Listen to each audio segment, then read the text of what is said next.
Assalamu alaikum. Hello and welcome to Gurukul Online Learning Network. Today I'm instructor Sheikh Mahadi. We are going to study business organization and management. Chapter 4, partnership business. So, our today's topic is types of partners, classifications of their various different kinds. So, let's begin. Partnership business is when people do business jointly or together. It consists of in general and in banking case. In case of general, maximum number of partners should be 20 and minimum should be 2, and in case of banking, the maximum should be 10. And so partners have different sorts of classifications or diversifications. So let's take a look at the kinds of partnership firms. Active or managing partner or general partner, those are basically called the general partners. A person who takes active interest in the conduct and management of the business of the firm is known as active or managing partner. This is the very basic kind of partnership foundation in a partnership business. These kinds of partners always take decisions or take participation in all kinds of business activities, managerial activities, management sector or financial decisions, or in annual meetings and everything, and they decide their profits and losses equally among all the partners, among all the general partners. This is the most basic kind of partner there are in the partnership classification. So he carries on business on behalf of other partner. If he wants to retire, he has to give public notice, officer retirement, otherwise he will continue to be liable for the acts of the firm. Before a general partner has to retire, he must give a legal documentation of his retirement to the firm, else he will be charged as a creditor, or he will be as a debt to the firm or to the other general partners. So sleeping partner or dormant partner. Sleeping partner is basically they just invest their capital and they do not have any kinds of rights, not basically to be said rights, they do not take participation in any kinds of decision making of the firm or any kinds of annual meeting or any kinds of management sector. So let's take a look. Sleeping partner is a partner who sleeps, that is, he does not take part in the management of business. So as I said earlier, sleeping partners do not take any kinds of management or work or procedure that goes through the entire partnership firm. They just invest their capital, they just take their profit and share the amounts of losses and liability with the other partners. They do not take any kinds of measures, decision, or their contribution. They do not have anything. They just only participate and just sit down quietly. Nominal partners. Nominal partner is the one who does not have any real interest in the business but lent his name to the firm without any capital contribution and does not share the profits of the business. So who is the nominal partner? Nominal partner is kind of a goodwill to the partnership firm. Suppose someone who has a very huge industry or a large business or a large sole proprietorship business or a large company or a large joint stock business, and you want to use his name on your partnership firm, that due to which people will attract, you will attract certain customers or certain people towards your business firm or your business facility. So that is a nominal partner. He is used as an object of interest or an object of attracting other peoples or consumers. He does not have any kinds of capital invested in the business. He will not take any kinds of profit shares. He will not give out any kinds of liability or losses given to the firm. He will just lend out his name to the business, like he is in the business. He will say that to the other people, or there will be his name in the legal documents that he is also a partner, but his partnership will not include any kinds of capital investment, profit taking, or taking a certain amount of share of loss or credibility or any kinds of liability. So that's a nominal partner. He's mainly a goodwill which we have taken in our own interest for our partnership businesses. So partners in profit. A person may become a partner for sharing the profits only. He contributes capital and is also liable to the third parties like other partners. So partners in profits, it's a very basic and a common thing. It's like a person may become a partner for sharing the profits only. He will not share any kinds of liabilities or any kind of losses within the company or the firm or among the other partners. He will just be there to take his part of his shares which are included right in the profit, and he will also be liable to the other third parties or the companies or the firms or any partnership business like the other general partners or the other 5 partners. So he will not take liability or losses. He will take only the profits, share of its profits. Those are called the partners in profits. Partners by estoppel or holding out. If a person by his words or conduct holds out to another that he is a partner, he will be stopped from denying that he is not a partner. Suppose I am in a partnership business with 4 of my other friends, and excluding those 4 friends, I have another friend which I would like to say that he is also a partner.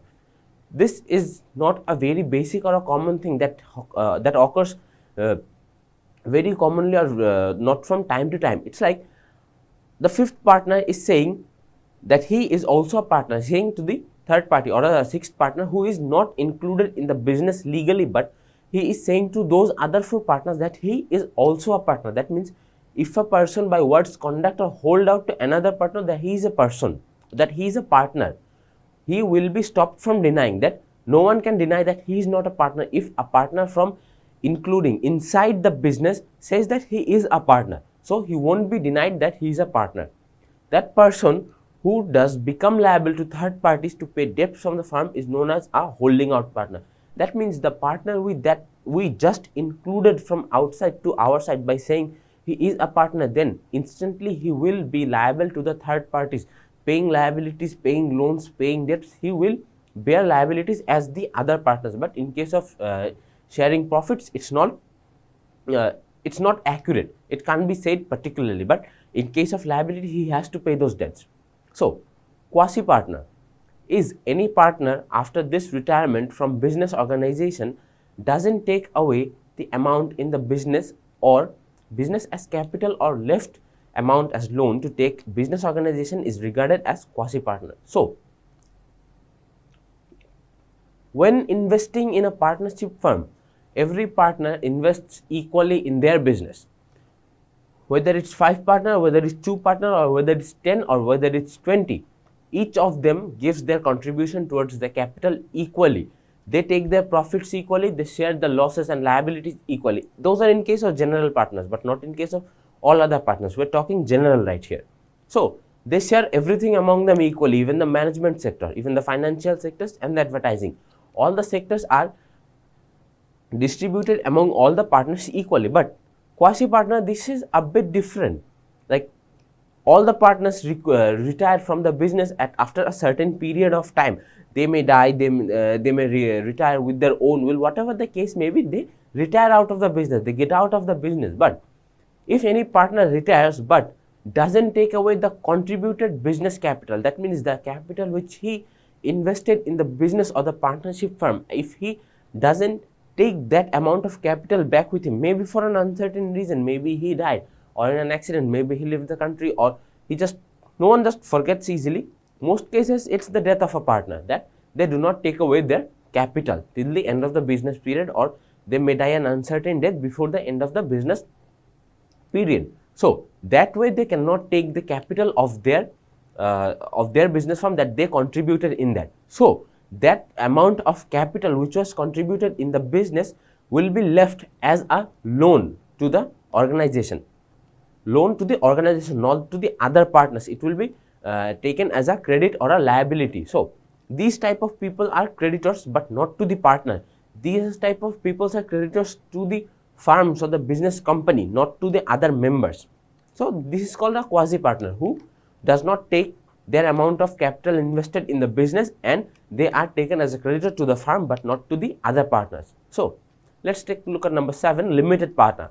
Limited partner is a person whose liability is limited to the amount of that he has paid the business full liabilities, unlimited with the amount of capital contributed for them, and these type of partners cannot take part in business management. So let's take a look at the first line. Limited partner is a partner whose liability is limited to the amount that he has paid to the business.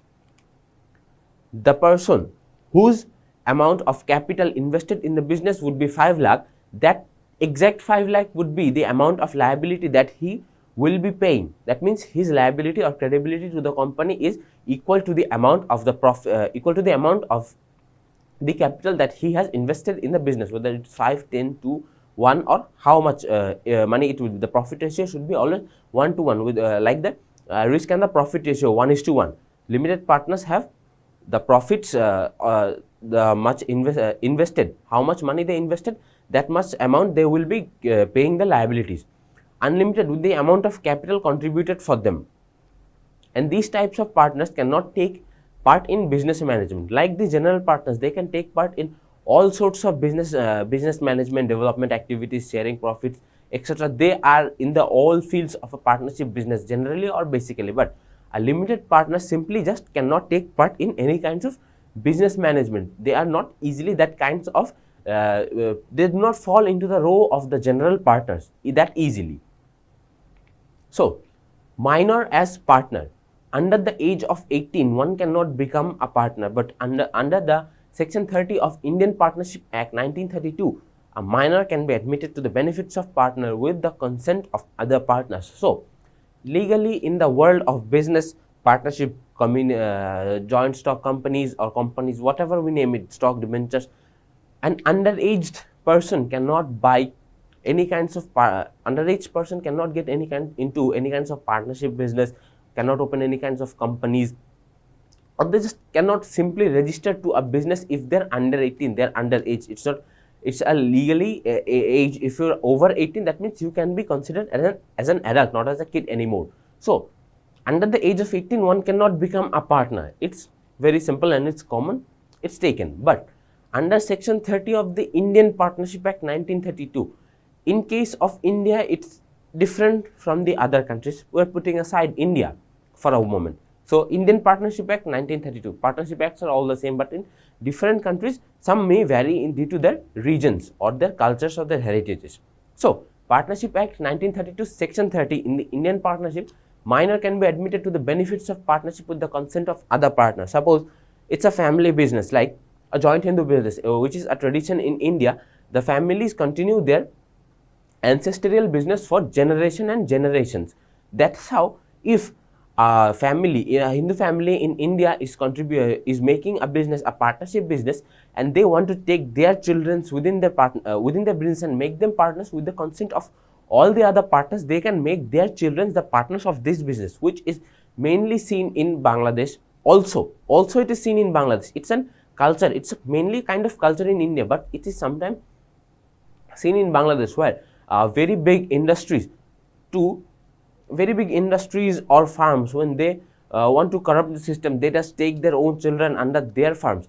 They just name them whatever their age may be, 15, 16, 17, 18, even most of them are under 18. They just register the company under their name within their steps and within their family members or community members. So minors as partners it's a major factor of corruption in most of the countries like third world, like India or in Bangladesh.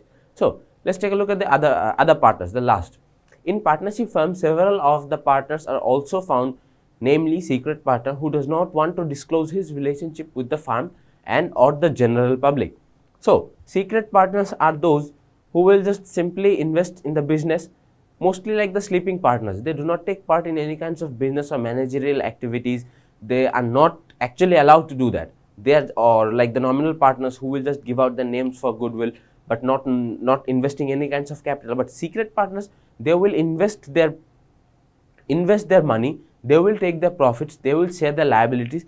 They sometimes might be involved in management activities, but they will not let their relationship disclosed to the firm, to the general public. Like the partners inside the firm will know his existence, but people outside that will not know that they are in that business. So those are called the other kinds of partners which has a secret partnership. So these are all the types of partnership that we had to learn for this class.